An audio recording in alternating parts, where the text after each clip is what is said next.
Um, it's been a long time that when I met new friends, that I just don't talk about the fact that I work in crypto.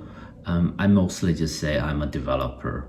So this always got me thinking that why crypto have so many malicious people than the TradFi world.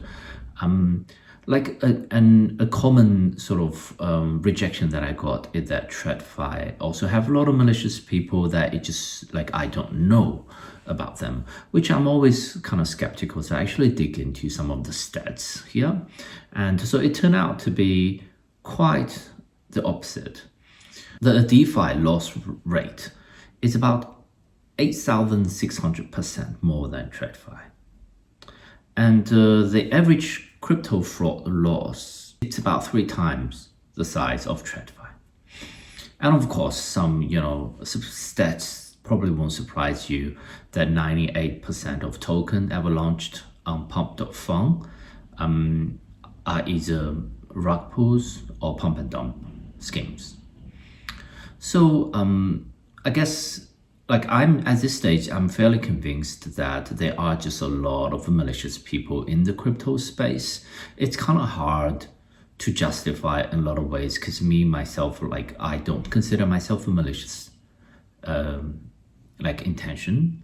I also like I live and work in the crypto space, and I know so many very smart people, like a lot smarter than me in the space that I like look up to. But when we have a system that have so many malicious people, the first thing we should be doing is actually not to blame those people being malicious, but looking for flaws in our system that cause this. So this is definitely, a systematic problem for the crypto and DeFi space together in general.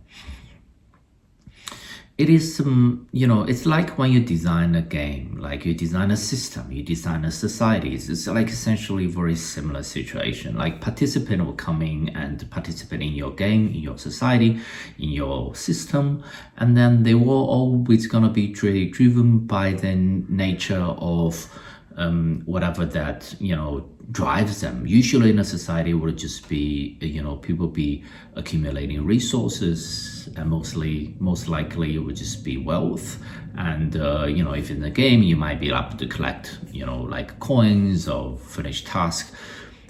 Like you can't blame those people if a lot of them has sort of turned to do something that's malicious. That's very likely your system design has got things badly wrong. If we look at the current system design of DeFi and crypto in altogether, we got rid of the central powers, but we never really replaced the some important function that those central powers provides. Most importantly, the enforcement layer.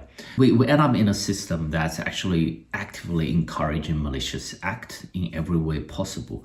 It's like in the city, you take away the police, you take away the government, and you just tell everyone, say, hey, now you're on your own, be safe, and hopefully everything's gonna work fine.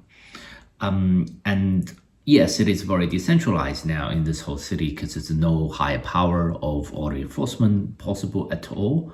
But this is gonna immediately encourage malicious act because people who's chasing the accumulation of wealth, it's gonna find out, oh, it's way faster if I just rob someone, if I just hack something. It's far faster than I just sort of accumulated by working hard.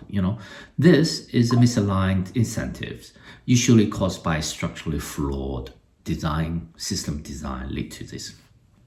Like if we look at history-wise, there's actually been a lot of examples like this. In the Soviet collective farms example, they use equalized compensation structures and eventually actually leads to incentive distortion, which caused decline in productions. This sort of examples can be easily found in the history. That is what the flaw of the DeFi system and of the crypto system in general. And it's really worth to point out that preventative measures does not stop this at all.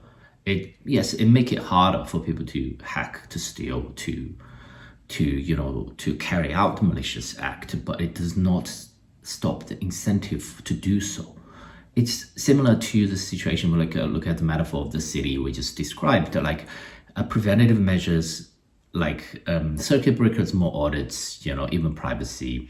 It's like telling people, hey, we take away government and police in the city, so need to make your windows and doors stronger so other people don't break into your house and steal your things. And this is not the solution. It will not deter the malicious act carried out at all, because incentives are so misaligned, and that is not going to solve the fundamental issue. It's going to come out in other ways that's possible. So what we need at the moment in the system is honestly a enforcement layer to align the incentive properly. It's a mechanism that to deter people, to tell them, hey, you're not supposed to do this. You're not supposed to hack. You're not supposed to steal. If you do so, there will be consequences put on you on an ongoing basis. There'll be someone chasing you for a long time coming, in the future, and that is gonna realign the incentives and ensure that people are act properly instead of maliciously. This is a basic system design and incentives design alignment. This applies to both centralized world as well as decentralized world. Centralized world is very easy to understand. We have the police and the government, but they will actually hunt down the criminals. But in the decentralized world, we currently have nothing at all. It's an open book. Everyone runs naked on chain. Hopefully, hope they will not get hacked at all. And that is the fundamental problems of why there are so many malicious people in the crypto space.